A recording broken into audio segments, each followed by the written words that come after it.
and I learned this through experience, better actors take better headshots. How would you determine whether or not you wanted to manage an actor? How would I determine whether I wanted to manage an actor? Instinct. I would usually go on my gut. When I started out, I would read them, see how good they were. And after a while, I realized that wasn't such a part of it because I coached my actors.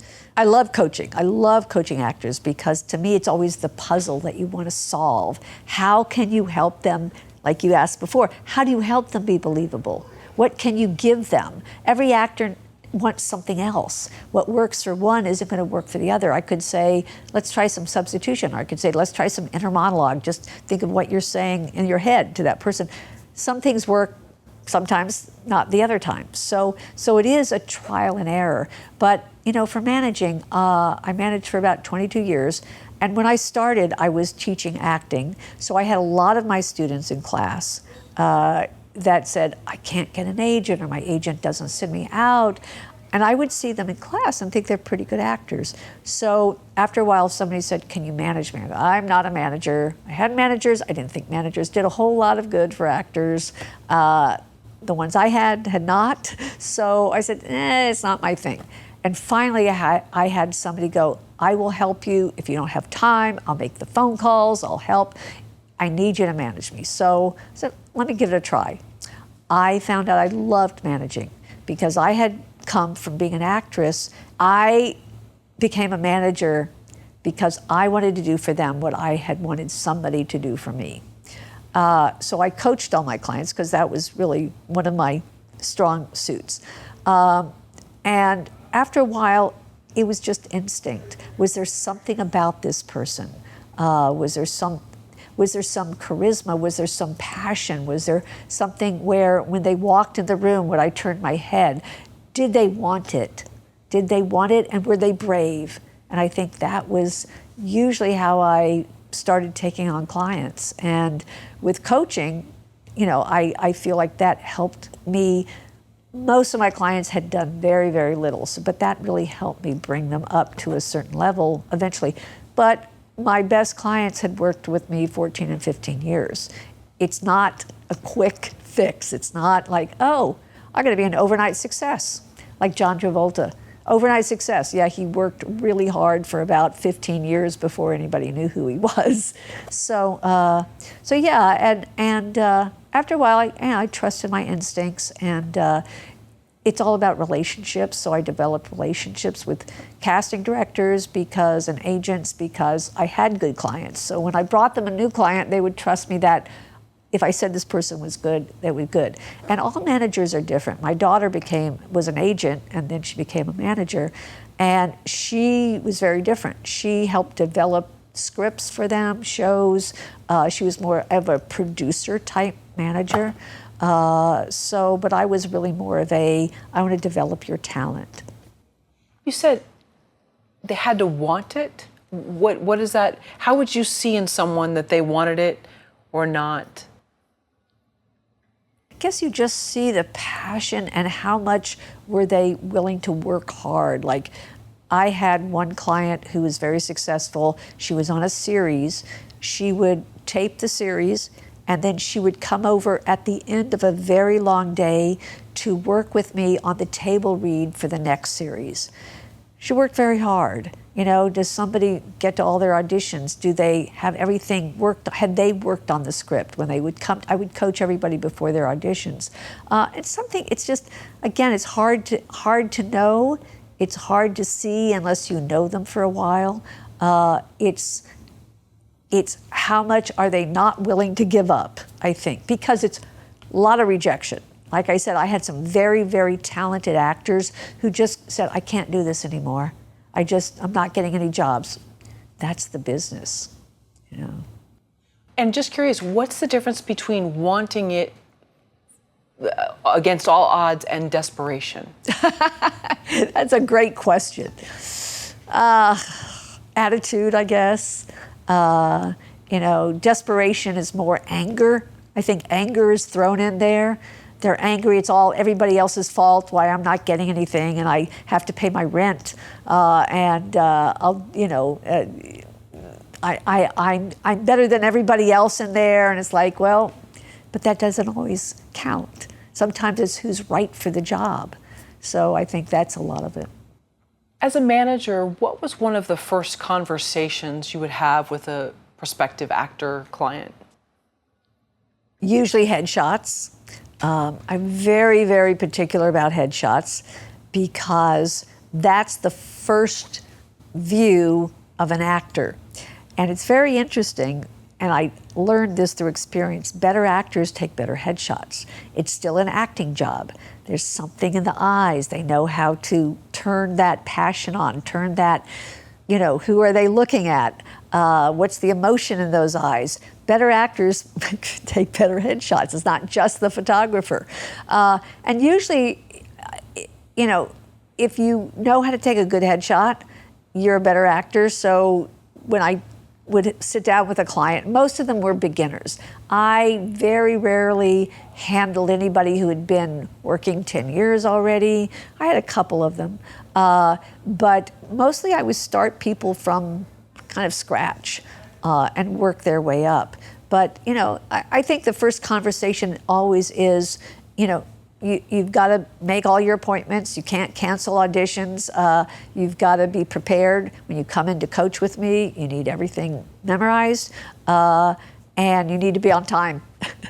That was way before self-tapes. What advice do you have for someone pivoting, the big word they use today? Yeah. So if, let's say someone was a writer and now they're going to be a director, or actor and now they're going to do something else. How does someone gracefully pivot, or is that not part of pivoting? I think it would be a very specific situation for everybody. It would depend on what opportunities you got. For instance, my daughter was an agent at the top agency, and she really wanted to do more of developing talent. And as an agent, she was mostly covering, she had a certain client list, she had to cover projects. She couldn't be involved in their projects. So she had people that said, I really want you to help me. I've written a script. I want you to help me try to sell it to the network and give me notes on the scripts, etc. So I think she had enough people that were pulling her there. And she would say, I'm not a manager. My mom was a manager. I'm not going to be a manager. You don't want to be what your parents are. And then she realized that that was really more of what she loved doing. So it was an easy kind of, I'm just going sideways. Somebody like Ron Howard wanted to be a director since he was a kid. He would stand behind the camera while Jerry Paris, our director of Happy Days, would shoot the show and talk to him and see why he did this or this or this. I think he and his brother made Grand Theft Auto at age 16 or something, his first film. So, I think you have to know if it's something you really want to spend time with. I have actors who I encourage writing. I have a couple of directors who decided to switch to the acting program. I'm glad they liked my class, but they felt like that suited their desires more. It was fun. It was more fun. And everybody has some of the directors go, I never want to act in my life, don't want to be in front of the camera. I want to tell stories. So, and these days, I will tell you, and what I tell all my actors, it is the multi-hyphenate that is really making a name for themselves. All the actors who also, Abbott Elementary, Only Murders in the Building, Steve Martin, Girls, Lena Dunham, all of these series were pitched and written by the actor that then became the producer, that then also is writing some of the shows and directing some of the shows and starring in the shows. So the door is open for actors to be a multi-hyphenate so that they can produce and direct and write as well. And that is very different than when I was acting, because back then it was you either acted or you were something else. You didn't do two things. You weren't accepted. Like, what kind of a director can you be? Well, that's not so much as, would you be a producer if you were also an actor? Probably not. Have you ever given a class or had a talk with an actor as to what happens once they succeed, hit a certain level, and some of the challenges that come with that, whether it's being in demand all the time, handling fame? We hope that happens to everybody. I do teach a business of acting class, and we cover things like publicists and entertainment lawyers and managers, agents, all of that, and talk about what the demands are. If you are successful, then it is worth paying a publicist and having your own production company and all of those kind of things.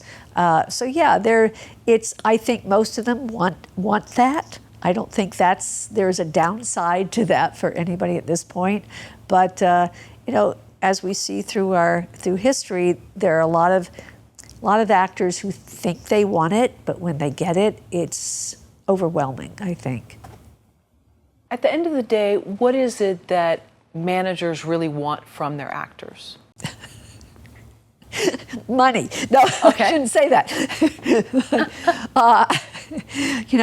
I think managers want them to be successful because that makes the manager more successful. I will tell you, it was when I was managing, it's a high and low career because it's a lot of work. If you're a manager or an agent as well, but especially a manager, you are working really, really hard for maybe 2 or 3 years. Lots of phone calls, meetings, trying to get that person meetings with producers or writers or studios, and maybe not making any money. And that's difficult. You have to have some clients who will carry you if you're in business, who are working, so that you can bring others up. But when they're successful, it's the best thing in the world. It's because it feels like you did something that worked. Like your taste is good. You know what you're doing. It's all those positive reinforcements that you're good at what you do. So, but that's like when the best call in the world is to call a client and say you booked the job. It's exciting. And that's not about the money. That's just about we're trying to do this thing that we both love and we're successful at it. Thank you for watching the video all the way to the end. Here is a complimentary question from our book Story Questions.